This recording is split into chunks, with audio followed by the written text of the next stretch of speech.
दोस्तों, पश्चिम बंगाल सहित 5 राज्यों में किसकी सत्ता बनने जा रही है यह तो कल तय हो ही जाएगा, लेकिन उससे पहले जो घमासान मचा हुआ है, क्या वो कल के नतीजों के बाद थमेगा या और बढ़ेगा? यह बड़ा सवाल इस समय खड़ा हो गया है। खासकर पश्चिम बंगाल के जो हालात हैं उसे देखकर तो यही लगता है कि इस बार का चुनावी मुकाबला जरा ज्यादा लंबा खींचेगा।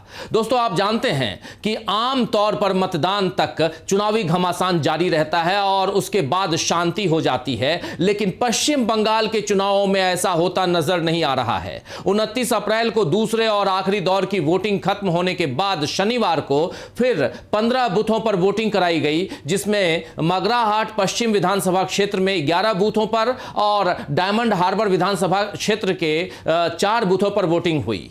अब 21 मई को फाल्टा क्षेत्र के सभी बूथों पर वोटिंग का फैसला चुनाव आयोग ने ले लिया है। चुनाव आयोग के अनुसार फाल्टा में मतदान के दौरान इतनी गंभीर घटनाएं हुई हैं कि पूरे क्षेत्र का मतदान रद्द कर पुनर्मतदान जरूरी हो गया है। चुनाव आयोग ने इसे लोकतंत्र की प्रक्रिया को नुकसान करने की घटना बताया है, लेकिन चुनाव आयोग इस बात पर मौन है कि उसे यह बात देर से क्यों समझ में आई और आदेश इतनी देरी से क्यों आया।